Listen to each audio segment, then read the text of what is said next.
என் அன்பு ரெட்ரோ ஆன்மீகம் நேயர்கள் அனைவருக்கும், என் அன்பு சகோதரருக்கும் என் அன்பு வணக்கங்கள். சார், நம்ம நிறைய விஷயங்களை கேள்விப்படுறோம் சார். அப்படி மிக முக்கியமாக கேள்விப்படுறது என்னன்னா, இந்த சனி பயிற்சினா என்ன அப்படின்றது.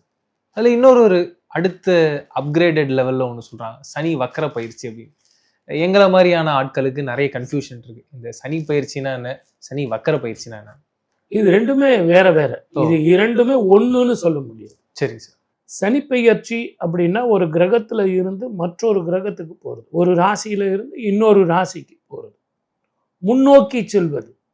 அதுதான் நம்ம கிரக பெயர்ச்சி அப்படின்னு சொல்றோம். இப்போ மீன ராசியில சனீஸ்வரர் இருக்கார். மேஷ ராசிக்கு போகும்போது அது சனி பெயர்ச்சி. ஆனால் வக்கர பெயர்ச்சி அப்படின்னா, வக்கரம்னால என்ன அர்த்தம்? பின்னோக்கி போவதுன்னு அர்த்தம். பின்னோக்கி போவதுன்னா கும்பத்தை நோக்கி போறாரா அப்படின்னா, ஜென்ரலாக ஒரு வக்கர பெயர்ச்சி அப்படின்னு சொல்லும்போது எந்த கிரகமும் வக்கரமாகி கும்பம் வரைக்கும் போவார். நம்ம குரு பெயர்ச்சியில் கூட அதிச்சாரமாக அவர் சிம்மம் வரைக்கும் போறாரு அப்படின்னு நம்ம சொன்னோம். ஆனால் அதனுடைய நிழல் பின்னோக்கி கும்பம் வரைக்கும் வரும் அப்படிங்கிறது தான் உண்மை. சனீஸ்வரர் இருக்கிறது கும்பத்தில், அந்த நிழல் பட்டாலும் அவர் அங்கே வருவாரா அப்படிங்கிறது கொஞ்சம் யோசிக்க வேண்டிய ஒரு விஷயம். இந்த வக்கரன் ஏற்படும் காலத்தில் 135 நாட்கள் வருது. இந்த வக்கரன் இருக்கு. 27/7/2026 விடியற் காலையில் 1:14 சனீஸ்வரர் வக்கரம் ஆகிறார். 11/12/2026 காலையில் 5 மணிக்கு வக்கர கதி நிவர்த்தி. சார், மகர ராசிக்கு இந்த சனி வக்கர பயிற்சி எப்படி இருக்க போகுது? ரொம்ப நாளாக இவங்களுக்கு நம்ம சொல்லிட்டு இருந்தோம், 7.5 சனி 7.5 சனி 7.5 சனி. முடிஞ்சு போச்சா சார், முடிஞ்சு போச்சுன்னு எல்லாருக்கும் சொல்லிட்டோம். அப்படிப்பட்ட 7.5 சனி மீண்டும் இவங்களுக்கு சும்மா அப்படி இலை மறைவு காய் மறைவா அப்படி நிற்கிறார். ஒரு ட்ரெய்லர் டீசர் மாதிரி. இந்த பழசெல்லாம் நீங்கள் நினச்சிக்க வேண்டாமா? முன்னாடி நீங்கள் என்ன தப்பு பண்ணீங்க, வேலையில் என்ன தப்பு பண்ணீங்க, உங்கள் தொழிலில் என்ன தப்பு பண்ணீங்க, யாருக்கு ஹெல்ப் பண்ணி நீங்கள் மாட்டினீங்க, வாய் எப்படி விட்டீங்க, கோவம் எப்படி பட்டீங்க, டாலரன்ஸ் எவ்வளோ கம்மியாக இருந்தது, என்னத்தை சாப்பிட்டு உடம்புக்கு எடுத்துக்கிட்டீங்க, இதையெல்லாம் திருப்பி ஒரு முறை ரீவைண்ட் பண்ணுற நேரம். அந்த தப்பெல்லாம் பண்ணக்கூடாதுன்ற இருக்கிற நேரம். ஏற்கனவே பண்ண மாட்டீங்க, நீங்கள் ரொம்ப உஷாராக தெரிஞ்சுக்கிட்டீங்க, இருந்தாலும் ஒரு வருஷமாக மறந்துட்டீங்க இல்லையா? அதை உங்களுக்கு ஞாபகப்படுத்துறதுக்காக ரீவைண்டிங்காக வராரு அவர். அதனால் கொஞ்சம் ஜாக்கிரதையாக இருங்க. குறிப்பாக குடும்பம் வாக்கு தனஸ்தானத்துக்கு அவருடைய பார்வை படுறதுனால குடும்பத்தில் கொஞ்சம் சண்டை போடாமல் இருங்க. பிள்ளைங்க சரியாக படிக்கலையே, என்ன மார்க்கு, ஏன்னா இப்படி மார்க் எடுக்கிற அப்படின்னு விதண்டாவாதம் செய்யாமல் அவங்கள கூப்பிட்டு வச்சு கொஞ்சம் புரிய வைங்க. அதே மாதிரி பிள்ளைங்க வெளிநாடு போகிறாங்களோ, இல்லை புதுசாக தொழில் ஆரம்பிக்கிறாங்களோ, இல்லை புதுசாக ஏதாவது பண்ணுறாங்களோ, அவங்கள என்கரேஜ் பண்ணுங்கள். நீங்களாக அவங்களுக்கு பயத்தை காட்டாதீங்க, தேவையில்லாமல் குழப்பத்தை கொடுக்காதீங்க. இன்வெஸ்ட்மெண்ட் இந்த காலகட்டத்தில் பண்ணலாமா சார்? எங்கே சார் பண்ண முடியாது சார். அவங்க இப்போ தான் கொஞ்சம் அப்படியே மூச்சு விட்டாங்க. ஒரு சில பேர் ஒரு வீடு வாங்கியிருப்பாங்க, ஒரு கார் மாற்றிருப்பாங்க, ஏதோ கொஞ்சம் மூச்சு விட்டுருப்பாங்க. திருப்பியும் போய் நீங்கள் செலவுனா கொஞ்சம் கஷ்டம்தான்.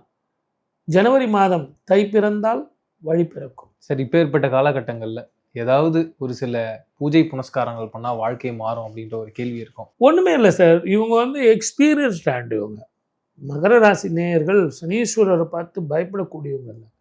ஏன்னா அவங்க வீட்டுக்கு அதிபதி அவர் தான். அவர் வீட்டுக்கு அவரே தப்பு செய்ய மாட்டார். அதுவும் 7.5 வருஷம் இவங்களுக்கு.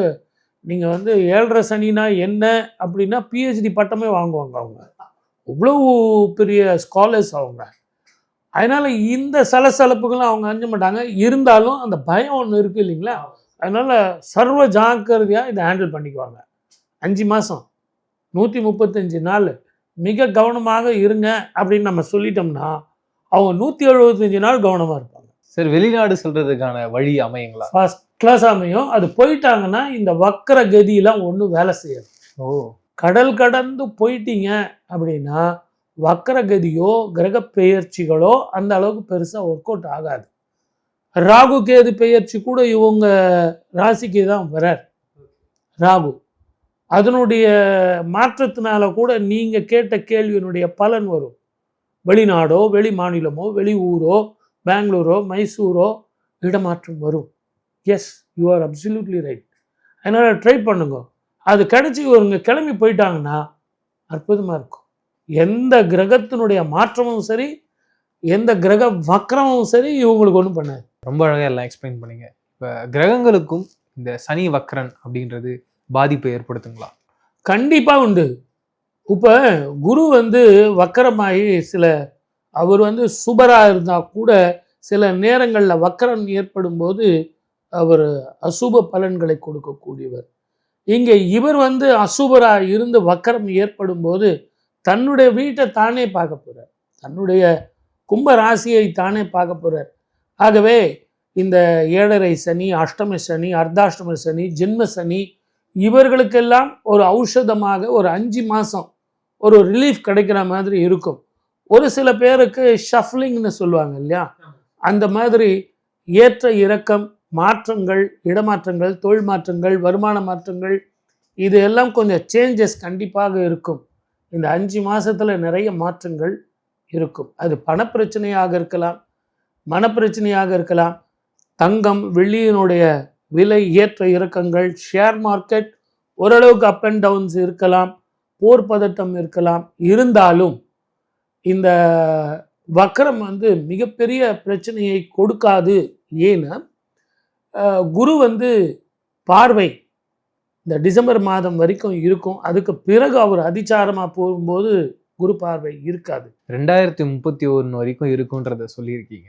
அதுக்கப்புறமா இந்த பிரச்சனைகளாம் சரியாகி மறுபடியும் ஸ்மூத்தான ஒரு வாழ்க்கையை மக்கள் வாழ முடியுமா? 2031 வரைக்கும் இந்த பலன்கள் இருக்குமே. அதுக்கு பிறகு நமக்கு இது பழகி போயிடுமா, இல்லை அதுக்கு பிறகு நமக்கு சுபமான நல்ல பலன் கிடைக்குமான்னு கேட்டிங்க. அது உண்மையிலே ஒரு நல்ல இதுதான். ஏன்னா இவ்வளோ கஷ்டப்பட்டு இருக்குமே சார், ஒரு நல்லது நம்ம நேர்களுக்கெல்லாம் நீங்கள் சொல்லணும் இல்லையா அப்படின்னு சொல்கிறது. இந்த சான்றிதழ் நான் ஏற்கனவே சொன்னபடி பார்த்தீங்கன்னா இந்த பூலோகத்தினுடைய உருவ அமைப்பு மாறி இருக்கு.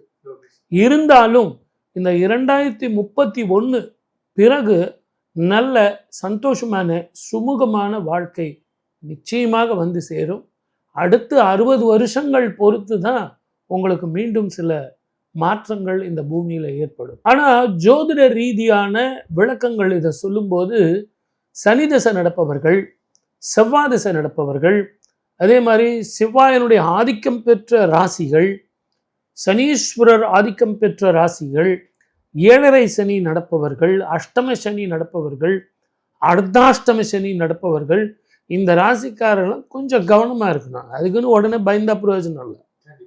கொஞ்சம் கவனமாக இருக்கணும். அது எதில் பாதிக்கும் அப்படின்னு கேட்டிங்கன்னா பயணத்தில் பிரச்சனையை கொடுக்கும். நேரத்துக்கு சாப்பிடணும், நேரத்துக்கு தூங்கணும், தெளிவில்லாமல் நம்ம தூக்கத்தை விட்டுட்டு நிறைய டிவி பார்க்குறது, செல்லு பார்க்குறது, அதே மாதிரி நிறைய நேரம் உழைக்கிறது, ரொம்ப நேரம் இரவு முழுவதும் கண்ணை ஸ்ட்ரெயின் பண்ணுறது அப்படிங்கிறது உடல் ரீதியான சில பிரச்சனைகளையும் மனோ ரீதியான சில பிரச்சனைகளையும் அந்த சனி வக்கர காலத்தில் பிரச்சனைகள் அதிகமாக இருக்கும். பெண்களுக்கு கர்ப்பப்பை சம்பந்தமான பிரச்சனைகளும் வயிறு நரம்பு கர்ப்பத்தடைகள் பிரச்சனையும் இது இருக்கத்தான் செய்யும். மொத்தத்தில் கவனமாக இருந்து சூரிய நமஸ்காரம் பண்ணி அம்மனை வழிபட்டு குலதெய்வ வழிபாடும் தர்ப்பணங்களும் ஒழுங்காக கொடுத்துட்டு வந்தால் மழை போல வர்ற பிரச்சனைகள் பனி போல மாறும். டிசம்பர் மாதம் 11ஆம் தேதி வரைக்கும் சனி வக்கரன் இருக்கிறத நான் உங்களுக்கு சொன்னேன். ஆனால் டிசம்பர் மாதம் 5ஆம் தேதி ராகு கேதுன்னு சொல்லக்கூடிய 2 கிரகங்கள் மாறுறாங்க. அது மாறும்போது வக்கரகதியில் இருக்கும்போது இந்த மாற்றங்கள் இன்னும் சில பிரச்சனைகளை தரத்தான் செய்யும். அதுவும் சனீஸ்வரர் வீடான மகரத்துக்கு ராகுவும், சந்திரன் வீடான கடகத்துக்கு கேதுவும் போகிறாங்க. இப்படிப்பட்ட காலகட்டத்தில் தான் குருவனுடைய பார்வையும் சனீஸ்வரருக்கு இல்லாமல் அதிச்சாரமாக சிம்ம ராசிக்கு போக போகிறார். இப்படிப்பட்ட காலகட்டங்களில் அரசியல் மாற்றங்கள், அரசியல் தலைவர்கள் பயணத்தில் மிக கவனமாக இருக்கணும்.